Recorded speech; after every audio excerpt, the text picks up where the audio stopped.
We're back, me and Trumpy Bear. Anyway, this is interesting. So, President Trump is talking about to McDonald's, like the restaurant McDonald's. I think they're calling it McDonald's Summit. And interesting. I don't consider McDonald's to be actual food. I do not spend any money there. I've never eaten McDonald's, I mean, I can't remember the last time I ate McDonald's. I remember, no, I do. It was with my husband and we were dating, and we were very late. We like couldn't find anywhere to eat, and it was like getting really late, and we stopped in a McDonald's, and I was like, I cannot eat this food. And and I ended up I think I had an ice cream. That was it. But yeah, I don't like McDonald's food. I don't like fast food at all. I don't like processed food. I don't eat it personally. I stay away from it. But here's our president. We know he loves his McDonald's, so it should be very interesting what he has to say about McDonald's tonight. So he just went live like 5 minutes ago. So of course we're starting from the beginning, and President Trump is speaking live right now. So let's check it out. Trumpy, Trumpy Bear. Okay. Oh wait, I've gotta get my speaker on so you can hear. Hang on, we got technical situation. Power There's on. nobody watching anyway, so. Connected. Okay, let's go, Trump. That beautiful song off, but let's get to business, right? Hold on. And I want to congratulate you. You are with an incredible company, and I'm thrilled to be here with the men and the women who are really the heart and soul of one of the greatest, most admired, and most successful companies in the history of the world, frankly. The one and only McDonald's. I've gone there a couple of times. Hi, Lisa. And I'm honored to stand before you as the very first former McDonald's fry cook ever to become president of the United States. And I actually was there for about 30 minutes, and that was 30 minutes longer than Kamala was there. Despite her job at McDonald's, that didn't work out too well. And the person at McDonald's that informed us off the record that she never worked there, whoever you are, we appreciate that. That was very nice. But I want to thank, you know, the famous Sundar and Sergey Brin. These are two guys that own and run a place called Google. They called me the following day after I did that McDonald's little skit, because it wasn't a commercial. You got it for nothing. It was a skit. And they told me that, and I didn't know them. I said, who are they? They own Google. I said, that's pretty good. That's not bad. And that it received more hits than anything else in the history of Google, and that records, it still stands. So congratulations on allowing us to use it, but you made a very good deal as usual. But you know, in the old days, McDonald's and many others would call me to do this kind of a thing, come over and say some words and talk, and they'd pay me millions of dollars. Likewise, they'd do it, they'd call others, only superstars, and they'd pay them millions of dollars to speak. And as president, I'm doing this damn thing for nothing, okay? And you know what? Because it's you, it's an honor to do it, and it's an honor to be here. It really, the job that McDonald's has done is incredible, and that you're doing. But as you may have heard, I'm also one of your all-time most loyal customers. I really am. Well, other, you know, I think that's good. I'm pretty sure that's good. While other politicians fly around on campaign planes stocked with expensive catering, on Trump Force One, prior to ascending to Air Force One, which is quite a nice plane also, we served only McDonald's almost every time. On occasion, we couldn't find one, which is pretty hard to believe. We'd go another route, but we really did. You fed us very well, and I even got Bobby Kennedy to eat a Big Mac. And he told me he loved it. He didn't want that publicized. He told me he loved it. I thought it was great.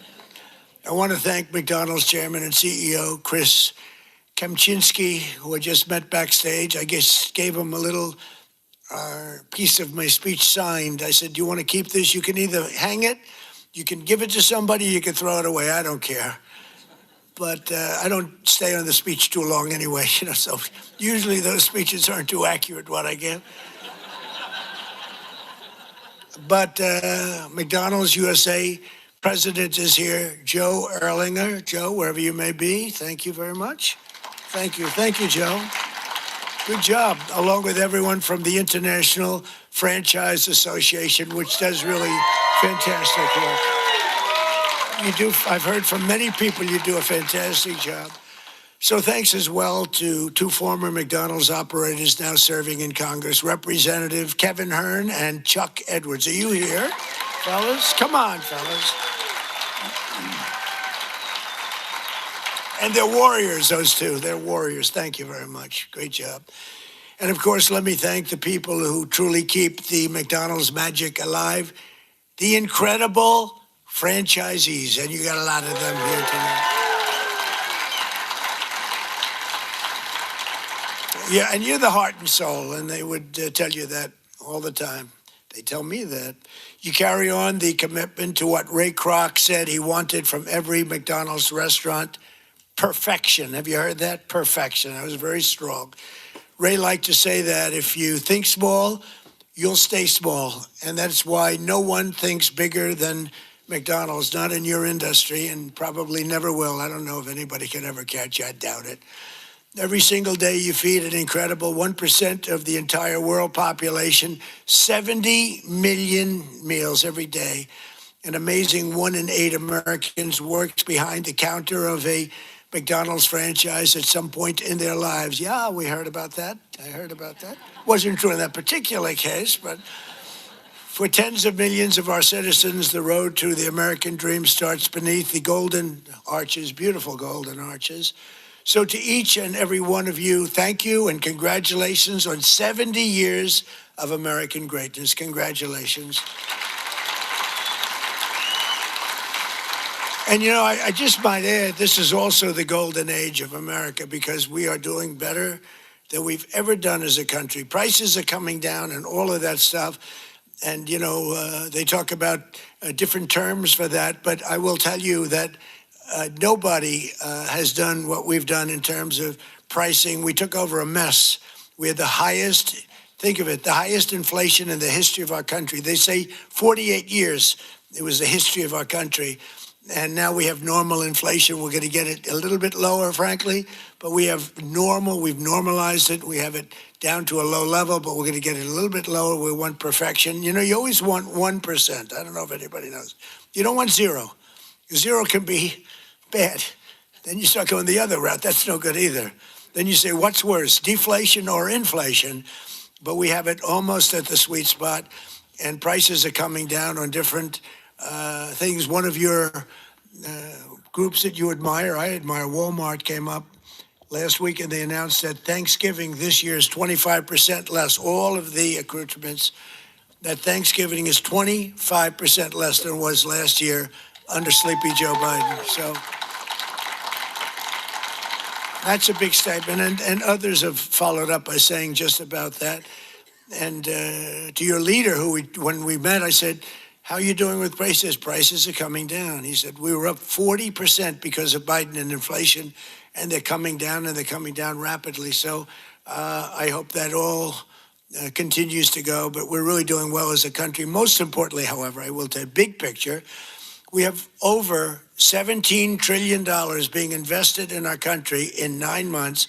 It's now just about ready to crack 18, and by the end of 1 year, we will have about $20 to $21 trillion invested in our country. That's more by 10 times the highest amount ever invested in any country ever before. And it's largely because of tariffs and I think November 5th election. But it's the largest amount as an example. So if we have 20 or 21 in 1 year, 21 trillion, think of what that is. That's car factories, that's AI, it's everything. They're all coming back because of the tariffs. They're all coming back because they don't want to pay 15, 20, 30, 100% tariff. It wasn't that complicated. People are saying, Trump was right. It really wasn't that complicated, but it's been amazing. As an example, if you take me at 20 for 1 year, Sleepy Joe Biden, you know what he was? Less than 1 for 4 years. And if they got elected, they would have been at -10 because people were moving out of the country in record numbers, and welfare and other charges were increasing at levels that nobody has ever seen before. So you would have had double and maybe 50%, maybe literally more than they've ever seen. Welfare was going up, everything was going up. Government jobs were going up, real jobs were going down. So you would have had that catastrophe, and on top of it, instead of 20 trillion coming in, you would have had 10 trillion leaving our country. In other words, you would have had a catastrophe. You probably would have had a bankrupt country. You are so damn lucky that I won that election. I'm telling you. It's true. It's true. It's actually true. I hope the press covers that. Sometimes he got up and he ranted and raved and bragged. I don't brag. I just give you the facts. It's true. But those in this room know the people of our country better than anybody. And before the sun rises, you're up serving hot coffee to construction workers, nurses, and police officers on the way to the job. In the evening, you stand ready with the fast dinner and a smile for busy moms and their children as they race from school to soccer practice. Really is. It's Americana.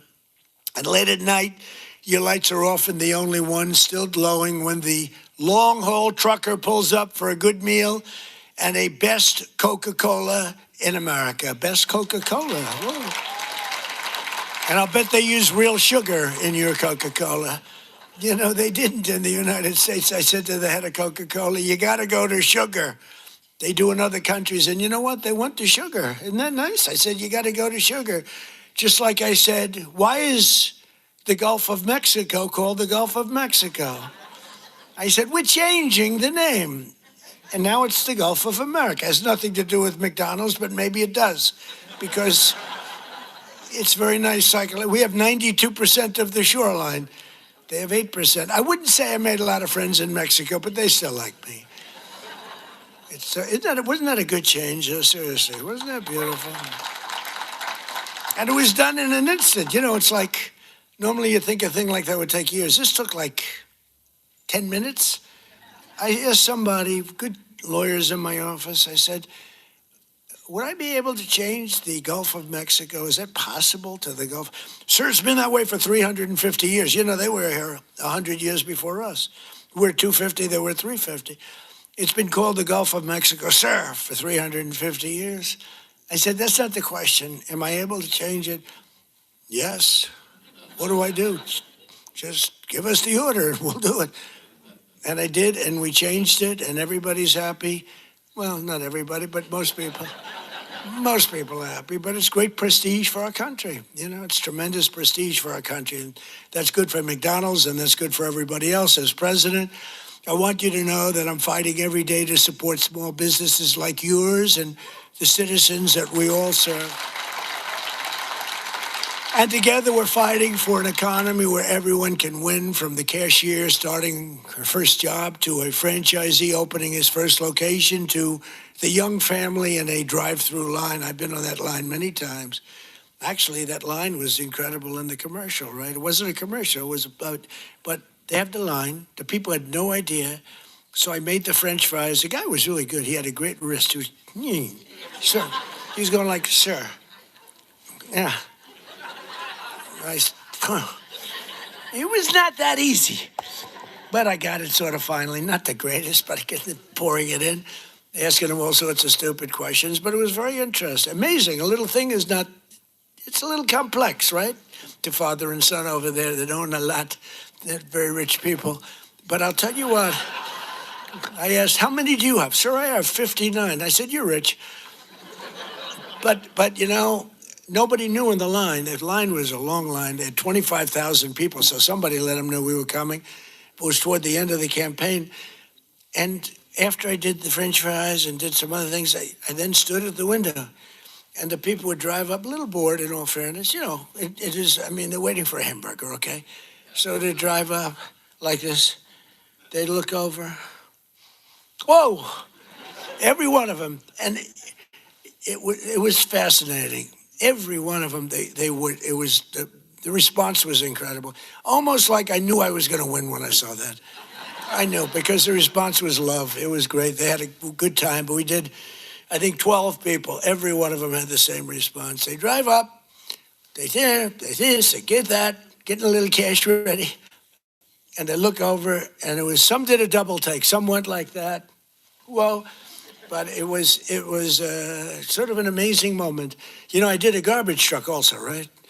And everybody, and I thought, when I spoke with Sergey and Sundar, I said, yeah, but the garbage truck was equal, wasn't it? They said, not even the garbage truck was great, not even a contest to McDonald's. And that's because we had the power of McDonald's. I mean, it was an amazing thing. Frankly, I thought the garbage truck would have won. And they said it was good, but it wasn't even close. So that's a tribute to what you've built, really. It really is a tribute to what you built. But there's still a lot of work to do, and we're making tremendous progress. 1.9 million more American-born workers are employed today than when I took office. Think of that. 1.9 million more today and these are American-born workers. Nobody thought that was possible. And we have the strongest borders in the history of our country. Nobody comes in unless they come in legally. You see the numbers. Everyone thinks it's impossible. A year ago, millions of people were storming our borders. Today, they only come in if they come in legally. And wages for hourly workers are rising at the fastest pace in 60 years. And sometimes you might say, was that good or bad? It's great for you. The minimum wage thing you'll have to be talking about. You're going to have to fight. We were talking about California, Gavin Newsom from California. And I knew he's laying siege on the minimum wage. And you people probably know, because that's a very complex subject, and you people probably know better than anybody the impact one way or the other, good or bad. And you're going to let your local congressmen, your senators know about it. But in 9 months, we've lifted over 600,000 Americans off a food stamp, and that's a record. And in stark, because we really have a strong economy. I mean, we're building thousands and thousands of factories all over this country. Wait till they open up. You're going to see something like we've never seen before. We lost our auto industry. 54% of our auto industry left for other places over the years. And I think we're going to get it more than all back. They're coming in from Mexico, from Canada, from Germany. They're coming in from Japan. We made a deal with Japan, $650 billion. We never got anything. We made a deal with the European Union, $950 billion, and they have to buy our oil and gas and many other things. And I want to say it's good for everybody. All that. We made a deal recently with China, where they buy our soybeans, but it's hundreds of billions of dollars. And it's incredible what's taken place in our country. The world was laughing at us like we were stupid people. They're not laughing anymore. They don't laugh at us anymore. They respect us now. Again, that's what we want. We want to be liked. We want to be respected much more so than being liked. And in a certain way, they like us better now, too. They respect us, but they like us better now because the world was ripping off our country. Not sustainable, not even sustainable. China was making $722 billion. Think of that. Not million. 722 million's a lot, isn't it? $722 billion. They built their military with the money that we gave them over the years. And in my first term, we had a great first term. The most successful economy we've ever had in my first term. This is going to blow it away. This is blowing it away, to be honest with you. It blows everything away. There's never been a time like this, and you're going to see the results, pretty quickly. But in stark contrast to the previous administration, 100% of all new jobs created in America under my administration have been created in the private sector. Because, we are trimming out government jobs. You can't have, what they do is they give you phony job numbers in a lot of ways. but they'd hire 100,000 people, and all of a sudden it looks like they're doing well. They're not doing well, because those are jobs they hurt our country. If those jobs can be in the private sector, paying taxes and all the other things, it's a big 100% of the jobs that we put in have been, think of that, are in the private, come from the private sector. In my first term, we built the greatest economy in the history of the world. And now we're doing it again. But this time it really is, as I said, much stronger, much better that nobody has ever seen before. My pledge to every family and every small business is that I will not rest until you are richer, stronger, more successful, happier. You've gotten a piece of the American dream. Some of you in this room have really gotten a piece of it because you made a great decision to go with a great, great company years ago. And it's really pretty amazing. That begins with making America. We have to do, the word is affordable. And affordable should be our word, not theirs, because the Democrats got up and talked affordability, and they don't say that they had the worst inflation in history, the highest energy prices in history. Everything was the worst. What they're great at is lying. They say affordability. Their stuff was all much more expensive. We have a couple of items like coffee, which is a little high. We're going to get that down. You saw that today. The coffee comes down. Remember when I first took over? Eggs. My third day in office, I have a news conference, and the fake news media was screaming at me, Mr. Congressman, about eggs. Remember that? I'm standing there very innocent. Oh, hello. Do you have any questions? What about eggs? What about them? They're up 4 times. I said, look, I just got here. I'm sorry. And Brooke Rollins and Department of Agriculture did a phenomenal job. And they said, don't order eggs for Easter because you won't be able to get them. And they said, we have a big Easter egg hunt at the White House. It's sort of a thing that has gone on for 100 years. They said, could you order plastic eggs? I said, I'm not ordering plastic eggs. We're going to have eggs down by that time. And by the time we got to Easter, the price of eggs had fallen precipitously. We had all the eggs in this country you want. And we know what we're doing. I mean, we know what we're doing. We rebuilt our military. We have the greatest military anywhere in the world. We make the greatest military equipment anywhere in the world. And everybody knows it. And everybody knows it. And you saw that with the way we took out the nuclear capability of Iran with those gorgeous B-2 bombers. They flew in there. And they wiped it. And the word was obliterated. Remember when CNN said, well, it might not have been obliteration. Think of the pilots. They go in there, they're under fire. I was watching this from the Situation Room, and you get to see things in situations that you wouldn't believe. And they said, sir, they have entered Iran airspace. All of a sudden you see much faster. Then you see him going down at the whole thing was crazy. I actually said, do people really want to do that for a living? They're waiting for him, but the equipment is so good. The B-2 bomber, stealth. They never saw them. They never saw them. I mean, it's the most amazing thing. And I honored the pilots at the White House. I had them brought in, along with mechanics and a lot of other people. We brought them to the White House to give a little celebration because they flew 37 hours flawlessly. Now compare that to the Jimmy Carter Iran situation with the helicopters crashing and the this and the, oh, what a horror, and the hostages. And I said, we can't let that happen, but we have a great team. General Raisin Kane is unbelievable. The whole group is unbelievable. And they went in, and I brought them into the White House, and I brought them then into the Oval Office, the pilots. And we met them, all handsome. They look like Tom Cruise. They really do. I don't want to be a wise guy and say, but taller. I'm not going to say that. No, they're perfect specimens. I mean, these guys are like from a movie. I could take everyone, put them in a movie. And I said to him, so what's the story with that raid? Did you expect, because you remember I pulled it back? Because I saw reporting that we're going to be leaving at a certain time. And I said to the general, is that not good that they think that? And they sort of got it right. They saw a lot of activity. Actually, you know why? They saw one of the things. They saw a lot of unbelievable activity going on at the McDonald's next to the base where they take off. The McDonald's was doing 5 times. They were going crazy. So they say, there's something going on over there. The biggest activity that McDonald's had ever had. And it was a nice story how well it's doing, but that was not a good story for us. So I canceled it and then I announced we're canceling it. And the pilots said they were devastated. Then I put it back at the exact same time because that was the only time they weren't thinking would happen. And we left exactly on time, but that was after canceling it 2 days before. And then we put it right back in the exact same slot. And we had identical planes, the B-2s, flying four of them, flying into Guam. And they thought that was the attack team. And they were watching those planes in Guam, going to Guam, and that was not the planes that we had. But think of it, they flew both ways 37 hours without a sputtering of a bad engine, without any problem.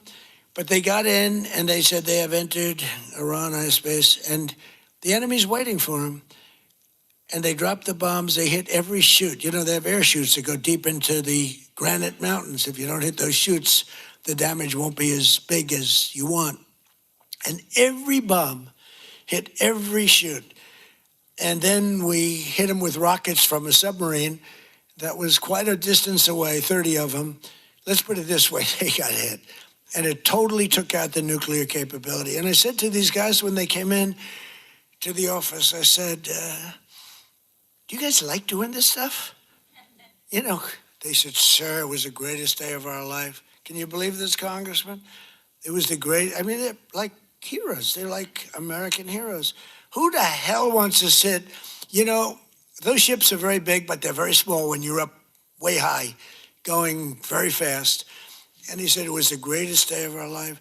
And they told me something that I didn't know. They said that, sir, do you know we waited 22 years for this, our predecessors and us.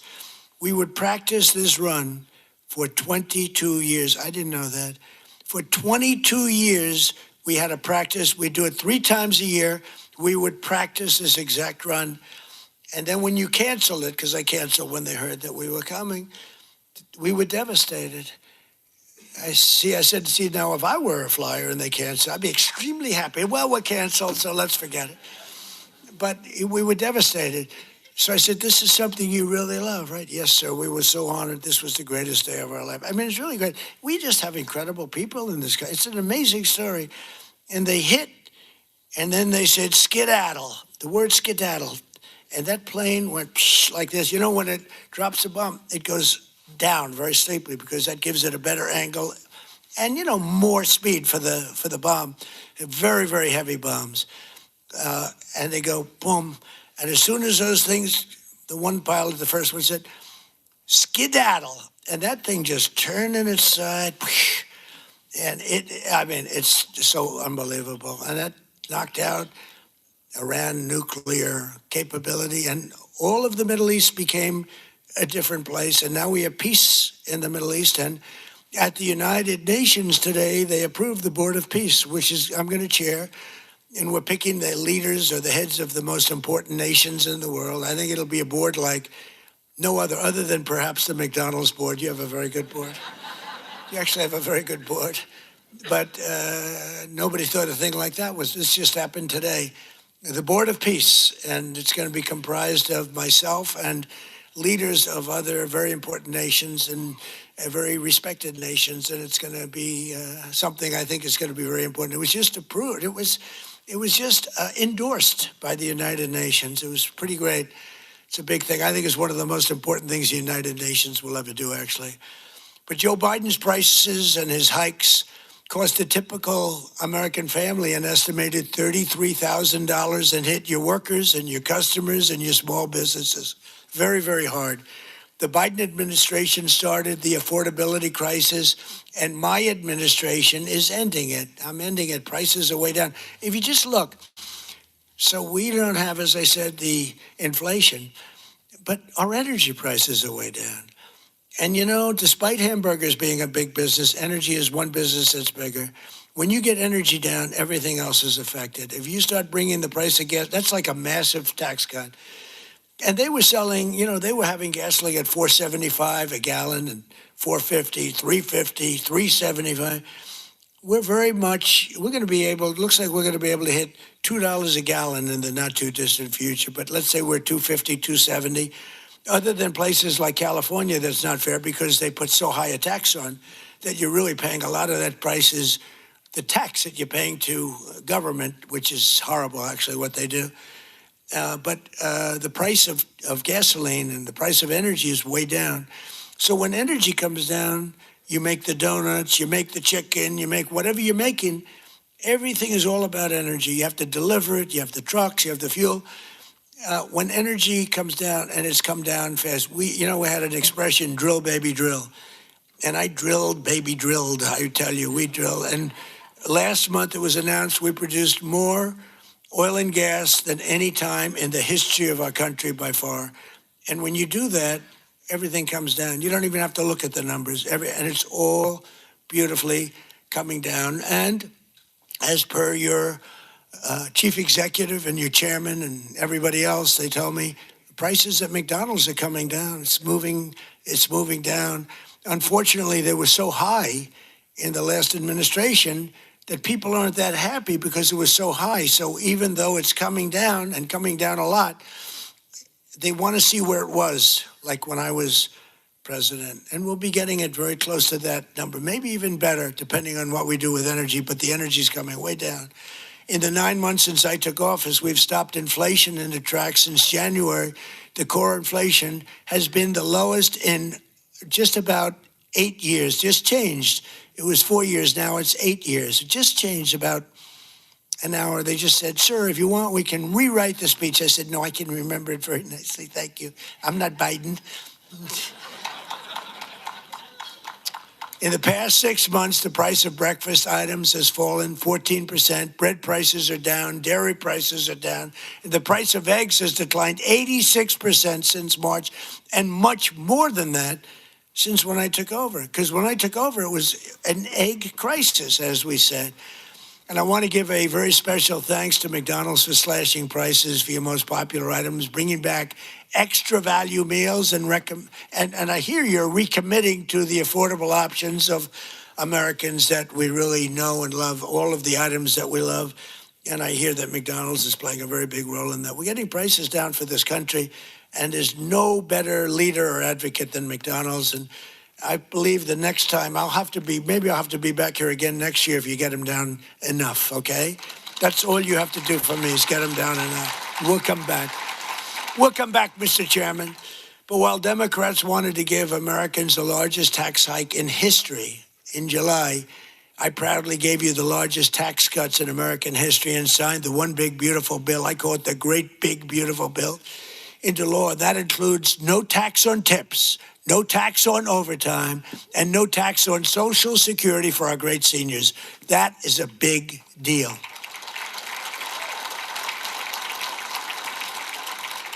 So the great big beautiful bill is the biggest piece of legislation ever passed in our country's history. It gives expensing to you as owners, where you do something, you can expense it, you can take it off in 1 year instead of 38 or 40 years. It gives you so many things. And I'm not giving it to you, I'm giving it to the people that you're hiring, because I'm giving it for jobs. You're going to expand, you're going to do tremendously. You spend money and you can write it off quickly as opposed to over a period of many, many years. The typical waiter, waitress, or police officer will take home roughly $2,000 extra each year because of just what we've done on taxes. And the tax cut bill, and I call it the tax cut bill, is also a big boost to small businesses like yours. It includes permanent expensing. And again, the biggest thing I did in my first tax cut bill, and this also expanded and extended that, was the expensing, the 100% expensing. But now we have the expensing for a 10-year period. So for 10 years. And frankly, I sort of said, let's make it 2 years because, I want the results to be immediate. 10 years, they can take their time. I had a lot of pushback, including from these guys. They said, no, the right thing. It might have been good for us politically, but it's better what we did ultimately for the country. So we have 10-year full expensing. Nobody thought that was possible to get. We also expanded tax relief for all franchisees and made the pass-through deduction permanent. It's now permanent. And very importantly, under our tax cut bill, we virtually eliminated the unfair estate tax or death tax, so you can keep your family business in the family, your children, if you love your children. If you leave your beautiful place to your children, you won't have estate tax, small business. Now, if you don't love your children, you don't really care what I'm saying right now. I've only had 2 or 3 people over the years that say, I take a vote. Does anybody in this room dislike their children where you're not leaving it to your children? And, it's always blank, blank, blank. Then all of a sudden, one guy about 6 rows back, okay. And I thought he was kidding. I said, oh, that's so funny. I'm not kidding. My kid is no good. I'm not. And I said, this is amazing. So he's not so happy with this, but it's all right. But think of it, farmers especially, where they'd have a farm, and the expression, the land rich, cash poor a little bit, but they have a great, wonderful thing and a way of life that they wouldn't change with anybody, not even a franchisee, right? They don't want a McDonald's. If they have a farm, they love their farm, just like you love what you're doing. But the farmers were dying, leaving their farm to their children. The value of the farm was high. They'd go out, they'd have a tremendous estate tax or death tax, and it would so much. I mean, the percentage is crazy how high. They'd end up losing the farm in bankruptcy. They'd go out and borrow all this money to pay the tax, the estate tax. They'd put a mortgage on the farm, and they'd end up losing the farm. Many of them committed suicide. They would commit suicide. It was such a horrible thing that was happening, and we've ended. Think of that, the death tax, the estate tax on the small businesses. So I hope you're around for a long time. You don't have to think about it, but it's a great thing for your family, and it's a great thing for longevity. You treat your franchise just like a farmer treats his farm. You love it. I know you're there early, you're cleaning it, little touch of paint here or there. There's a little spot on the ceiling, drives you crazy, right? It's it's love. It's love for what you do. It's amazing the job you do too. I see it. I've been in plenty of McDonald's that clean beautifully. You must have some awfully good incentives because they are really amazing places, the job that's done. But upon taking office, I signed an order requiring that for every new regulation, 10 old job-killing regulations have to be eliminated. So if we put in a new regulation, then we get rid of 10. Otherwise, you don't get the new regulation. And, we got rid of the drip, drip water. We call it the drip, drip, where drip drips out of the sink. States with tremendous water, so much water, they have nothing but problems getting rid. They had restrictions on water. It comes down from heaven, right? They had restrictions on water. So you want to wash your hands, or like me, I want to wash my hair. I lather up. Then I turn that, and there's no water. The water's drip. They put a restrictor on. I won't mention the third item in the bathroom because I always get criticized. I used to mention that, but I don't mention it anymore because you know what I think you do. If you don't know what I'm talking about, then you shouldn't be owning a McDonald's franchise. You wouldn't do well even with a McDonald's franchise. But no, the water restrictions totally lifted. All restrictors are gone. And it's interesting. Your dishwashers were covered, right? You had no water. I was with some of the people that make them, Whirlpool and others, and they said, sir, they won't give us the water to use in our dishwashers or use in our washing machines. The washing machines have no water. I mean, it's like a glass of water, half a glass of water. We need water. And I said, how bad is it? He said, well, like the dishwasher. They put the dishes in, and they just keep pressing the button, they end up using more water. So I gave them, as you know, unlimited water. Biden came back with a rigged election, and he immediately restricted the water again. But I came back in and immediately unrestricted again. So now you have unlimited water to clean your damn dishes, okay? And other things. Your hands. Didn't you hate that? You walk in to wash your hands. I'm a big hands guy. I like to wash my hands. I used to hate shaking hands. Now, once you run for office, you better like shaking hands or you got a problem. You ever see a politician? No, I don't want to shake hands. Can you do that? I don't think you wouldn't be a politician very long. I actually thought that with COVID, that would be the end because, they didn't want you to shake. I said, well, but then it came back a little bit slowly, then eventually. But when you're a politician, you have to shake hands. So I like washing my hands. And you'd go into the sink, new places generally, and you turn on the water, and there's literally no water. And how about the places that think they're going to save a fortune, so they spend a lot of money where the water turns off there? You press the thing, which you hate to do, you know, your hands, you don't like to press. So you get the towel, you press it, you wash it, and the water stops. So they have both a restrictor and a stopper. You get like 4 drops of water. Tell me, do we really get rich with that? Okay, do we really? This is so ridiculous. So I undid all of that nonsense. But we did much more important for you. We've rescinded the insane Biden energy regulations on ovens, cooktops, microwaves, and ice makers that were driving your costs through the roof. You have no longer restrictions in that. I hope you understand. But I did better than that, too. In terms of slashing, we slashed more than $1 trillion worth of regulations, burdens on the U.S. economy, in particular on businesses and people that employ people. Combining our regulatory and tax cuts, we've reduced the effective burden on franchisees by more than 37%. You're so freaking lucky. You are so lucky. You know? These guys are so loaded, they probably don't even know what I did for them. They make so much money, they say, and it's peanuts, 37%. Let me tell you, you should have suffered a little while through Kamala. The good news is she had no clue. You just wonder, I want to give an IQ test to Kamala and Biden. Who do you think wins? But they were destroying your businesses. But I have better than that, though. As you know, in my first time, I also stopped a mortal threat to the franchise business model by terminating Obama's infamous joint employer rule. Joint employer. In other words, you were screwed. You would have been mortally wounded, perhaps. I said to a couple of the people, what would have happened if that? Sir, please, I'd rather not talk about it. They don't want to talk about it. I ended it. You got lucky on that one, let me tell you, because I said, really, I asked one of my guys, because when I was coming over, I saw that in the speech. I said, what does that mean? He said, that would have been death to businesses like yours and others. It was just, these people don't care. They didn't care. But I ended it, and I think that's one of the biggest things that you'll ever have done for yourselves. I think that's the biggest thing that can ever be done for you. We mentioned all these different items, but that's the biggest by far for you. As long as I'm president, I'll always defend your right to run your own small business and do it well.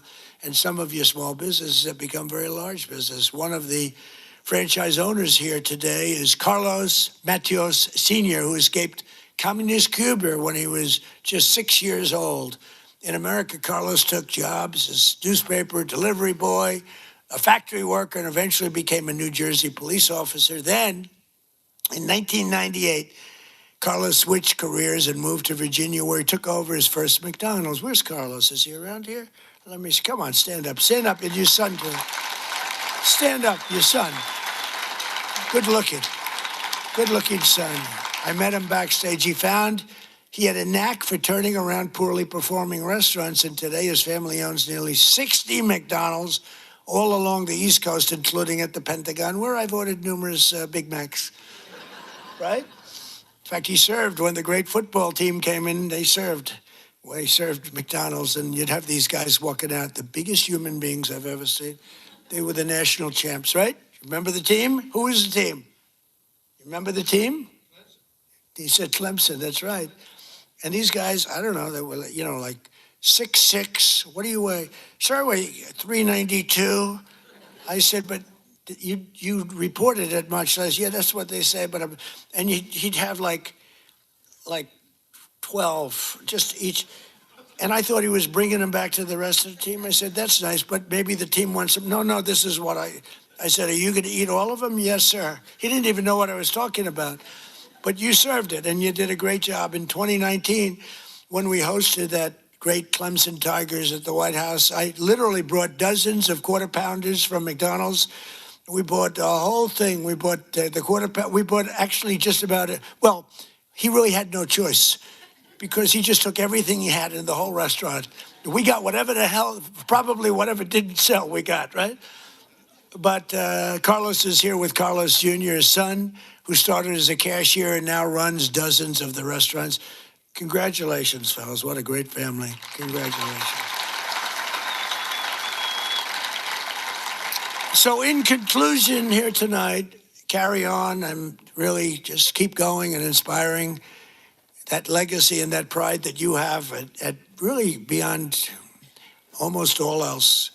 It was excellence in service, stretching back more than 7 decades to when two hardworking brothers with a hamburger stand in California partnered with a hard-driving entrepreneur from Illinois to revolutionize the restaurant business forever, like nobody had ever seen.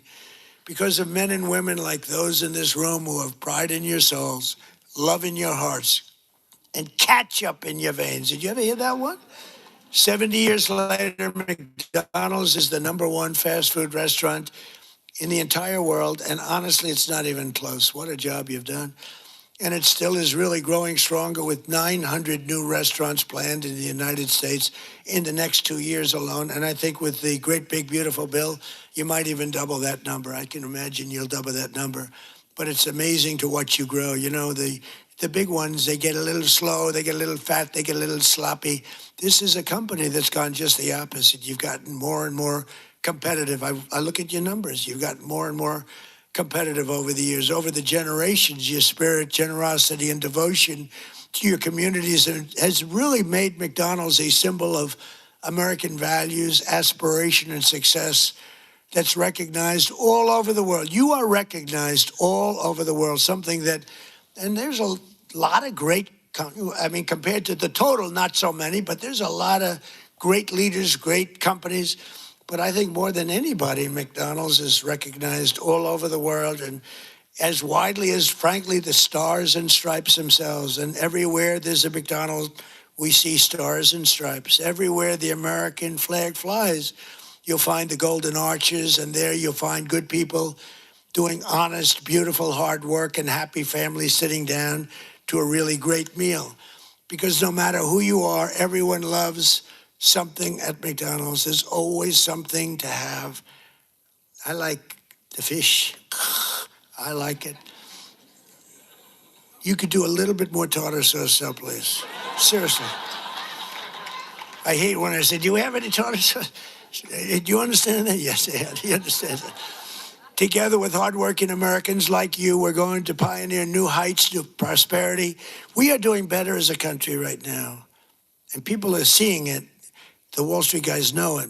The stock market hit its all-time high 48 times in a row in 9 months, 48 times during the 9-month period.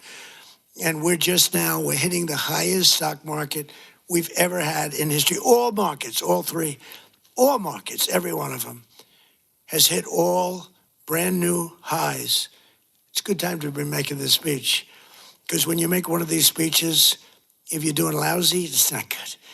And you know, the stock market, you can say what you want, but it's a hell of an indicator. It's really a hell of an indicator, and your stock is doing phenomenally.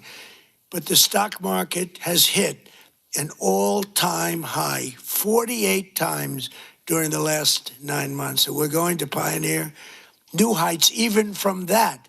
These new heights of prosperity are going to be incredible. We're looking at affordability. We're going to bring it down for everybody, because not everybody understands the fact that a great stock market is great for everybody, including 401ks. You know, the 401ks hit the highest number that they've ever been 2 days ago. And that's a lot of people. So they understand what's going on. We're going to make the American dream two words that you didn't have. You didn't have those 2 words. Remember when Biden said, it's all about 3 words, the American dream? You don't want to ever get in that situation. Remember that? That was not good. It's all about 3 words, American dream. But possible, and you're going to make it really possible for millions and millions of people. And you have an administration that's got your back. You don't have an administration that wants to put you out of business, that wants to take away your water, that wants to have you not use a microwave oven, that wants to do all these horrible things that are going to destroy you. They were looking to destroy you and other businesses too. So together we're going to make America richer, stronger, prouder, and happier than ever before. And you people can be very, very proud of the job you've done. You're respected all over the world, and it's an honor to be with the McDonald's. Thank you very much, everybody. Thank you. Thank you. Okay.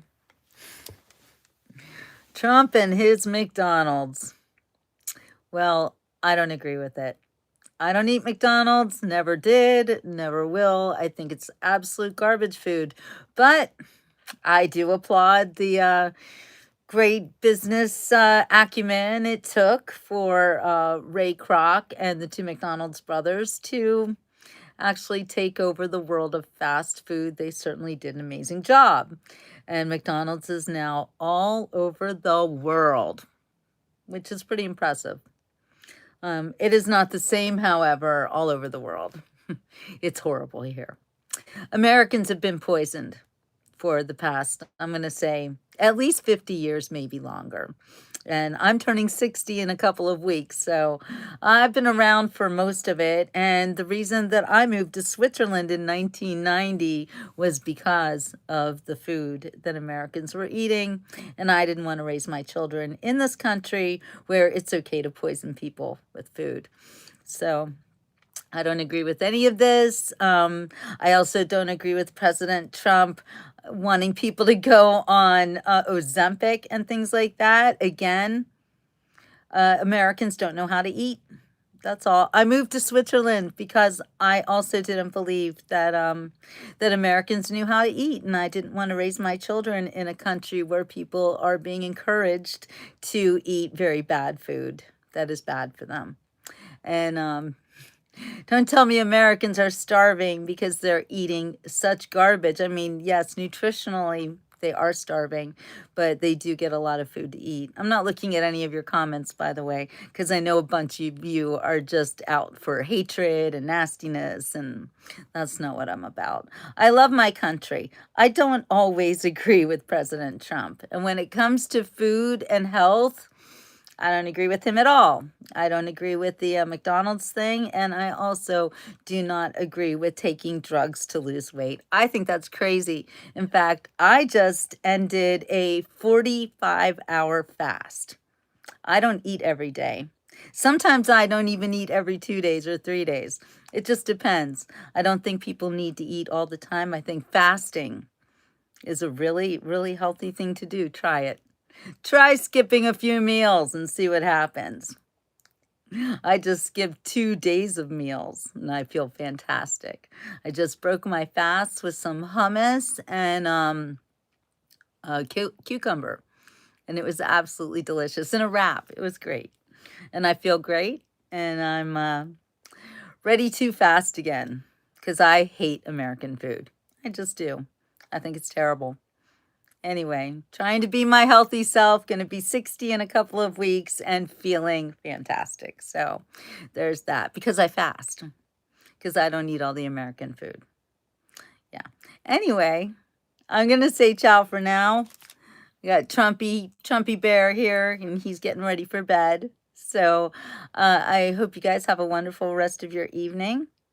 I do feel sorry for all of you who have so much hatred in your hearts that you have to come on a show like mine and just say absolutely crazy things. Yeah, I love especially those of you who think you're so much smarter than President Trump. But you're not president. Cry harder. Cry harder. All right, you guys. Ciao for now. Have a wonderful rest of your evening.